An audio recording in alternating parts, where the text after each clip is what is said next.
watching Juan Gotti Talking Sports. YouTube, what's going on? It's Juan Gotti here with yet another Washington football team video, and in today's video I'm coming on here to talk about why I believe Aaron Rodgers is the perfect fit for Washington. So without further ado, let's get straight into today's video. But before we do, make sure you guys go down below, leave a like on this video, subscribe if you're new, and turn on post notifications so you get notified when I upload a video about the NFL, in this case our Washington football team.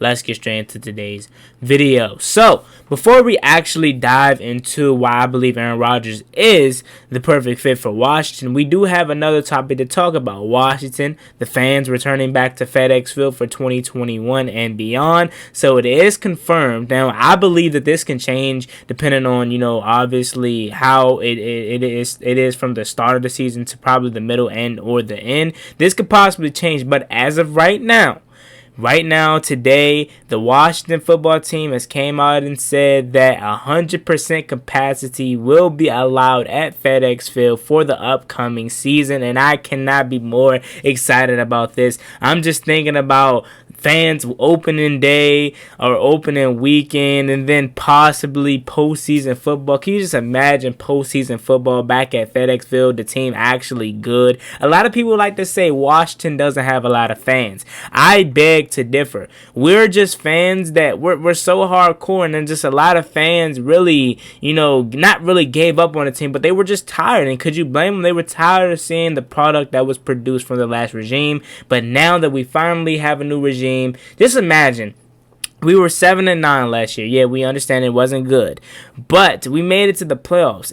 If this stuff wasn't going on in the world like last season, you know how many people would have been at FedEx Field behind Washington? And I believe, then I could be wrong, but I believe that we would have had somewhat of an advantage, and maybe, who knows, the outcome would have been different. But moral of the story, what I'm trying to say is that we were tired of seeing the product that we seen the past years, 3-13, Jay Gruden. We were just terrible. It was a bad product, and a lot of fans were just tired of it. They wanted Dan Snyder to sell the team. But now that we have Ron Rivera here and it's starting to tread upward, we're going to have a lot of fans back in the stands. You know what I'm saying? And I cannot wait, man, to 2021 opening weekend, whether it's versus New York, Philly, or Dallas, rather.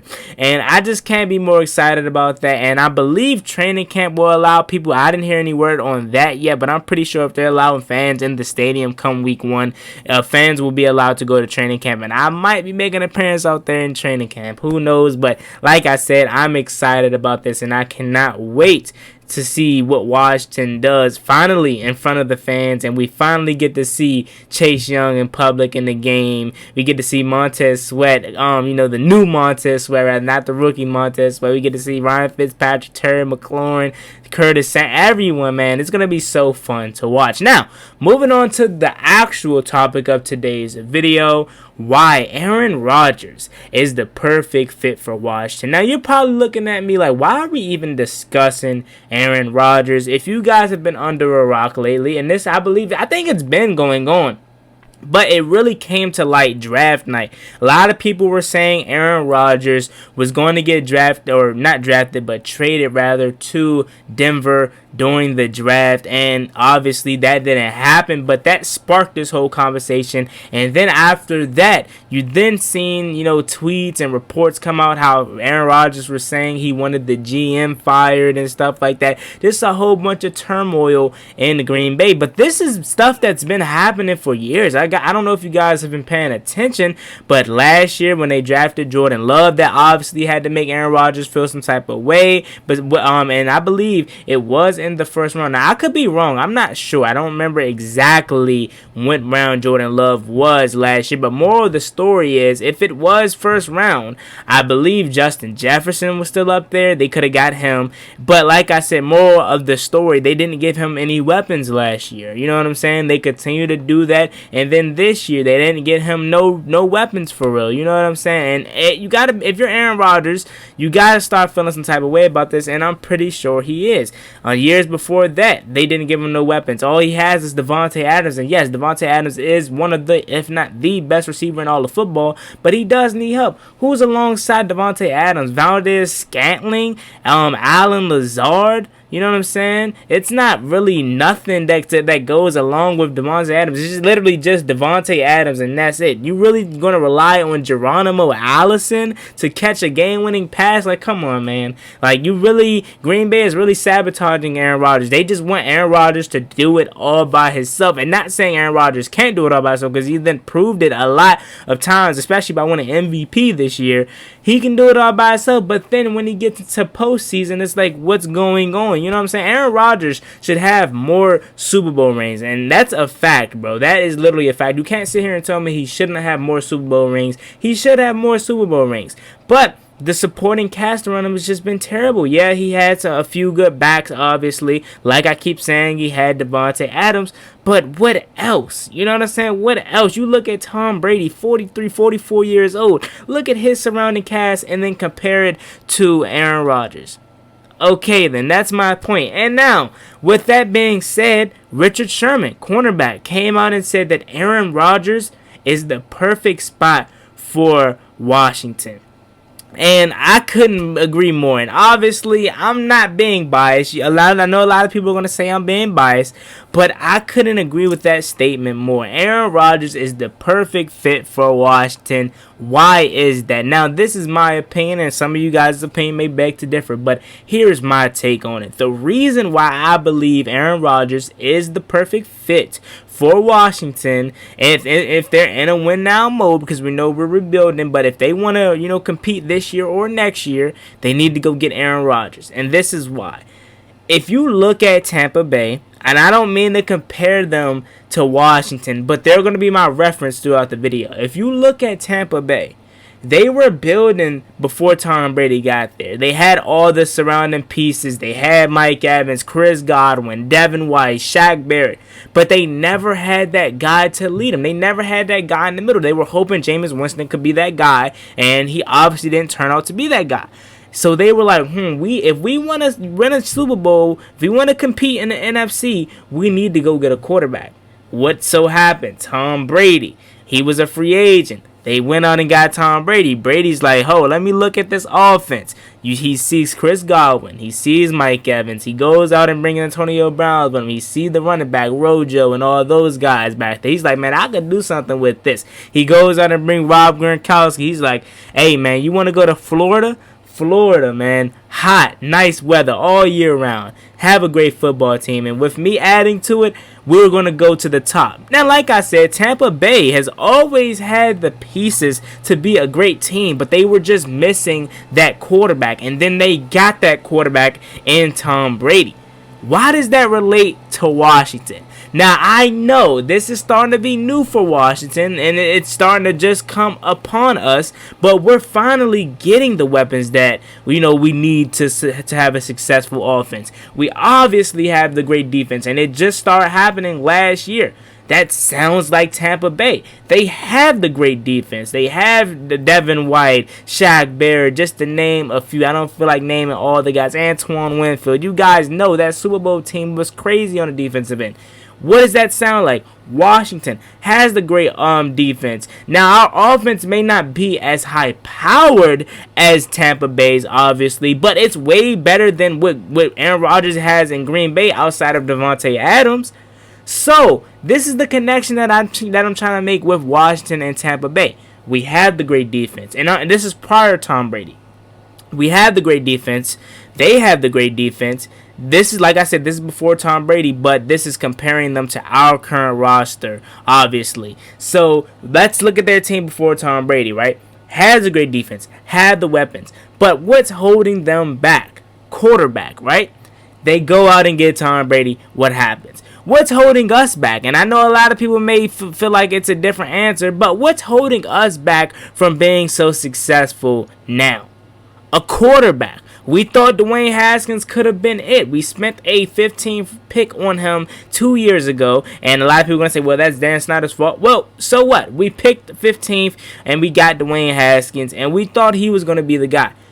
What happened? He led us to get in Chase Young. So that should tell you that the guy was terrible, and just similar to Tampa Bay, they have the team, but they didn't have the quarterback. Like I said, Washington is a quarterback away from not winning a Super Bowl, but at least competing in the NFC East seriously, or competing in the NFC seriously, and competing for Super Bowls seriously. Yeah, last year was cool, fun and all, but I'm talking really compete. 12-5, 11-6, 10-7, and stuff like that. That is really competing for a championship. You know what I'm saying? And Washington is a quarterback away. Now with them addressing the linebacker situation in the draft, getting Jamin Davis, linebacker isn't that big of a need anymore. Then you look at the other spots that they filled, getting Curtis Samuel, getting Adam Humphries, getting De'Ami Brown, getting St. Jude, the cornerback, just addressing all the holes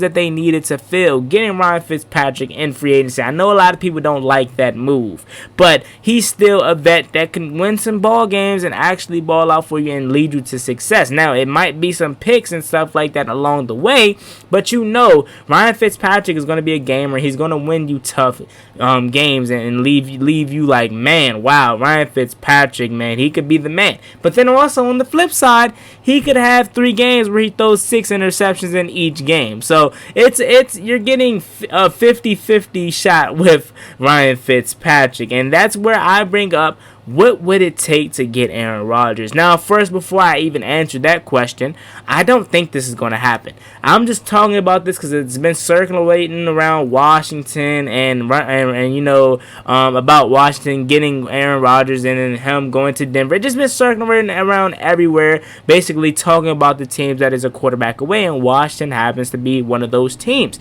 Now, with Aaron Rodgers, and what will it take to get this man here? Now, let me just shoot it out the air, you know, right now, and just put it out there and put the fire out. He's not coming to Washington. If he in fact comes to Washington, he's not going to come to Washington in 2021. He's not going to go to any other team in 2021. This is something that we're talking about for 2022, unless a team is willing to trade for Aaron Rodgers. I don't see Washington being one of those teams to trade for Aaron Rodgers. If anything, we're going to wait till he becomes a free agent next year to where we can sign him to however much money we want to sign him and not have to give up compensation. You know what I'm saying? And quite frankly, I'm fine with that.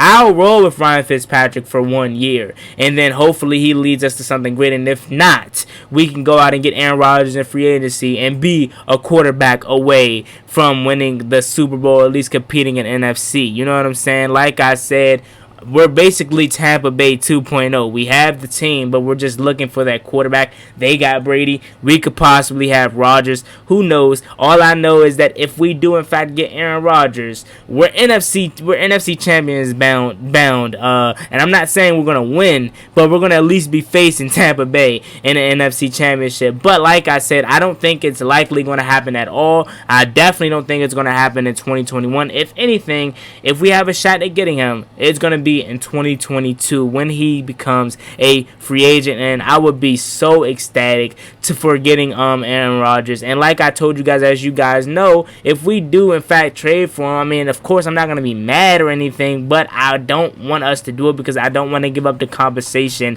for Aaron Rodgers, what is going to require. I mean, honestly, like if this was 10 years ago and he was young, then I would give up all the compensation in the world. And like I said, this is crazy talking about a guy that's old, but yet coming off an MVP season that he just had. I just don't feel comfortable giving up all of that compensation. Now, you might feel different from my opinion, but I just hope we don't give up the compensation for Aaron Rodgers. I'm talking multiple firsts, probably seconds, and probably a third. Nah, man, I'm good off that. I'll just wait until he hits free agency, and if he signs here, he signs here. Now, like I said, I don't think it's likely. If anything, he might go to Denver, but hey, you never know. It's going to be crazy to see what happens this upcoming year and next year. So with that being said, it's me and boy Juan Gotti, man. I just wanted to come on here quickly and talk about this whole situation. Aaron Rodgers would be the perfect fit for Washington, and if we get this guy, man, I'm going to be so excited, man. Aaron Rodgers is one of the best quarterbacks of all time. Not only that, he's so fun to watch, and he's coming off an MVP year. So, man, if we get Aaron Rodgers, dude, I'm going to be so excited, man. We're definitely NFC Championship game bound. I don't care what no one say. So, as always, it's me, boy Juan Gotti. Like, comment, subscribe. Hell go to the Washington football team. Let me know how you feel about this video down below. Are you guys really feeding into the Aaron Rodgers hype? Do you think it's something that can actually happen? If not, let me know who would be the other quarterbacks you would go after this season. Obviously, we know it's most likely not going to happen this year. Who knows? But it's looking like Ryan Fitzpatrick is going to be the guy, obviously. But for the future, who are you guys looking at? Aaron Rodgers to be a vet to come in and win now? Or are you guys looking at the young guys? It's me, your boy Juan Gotti. I'm out. Peace. Cost me one time, that's gonna get you pop. Get you pop, get you drop.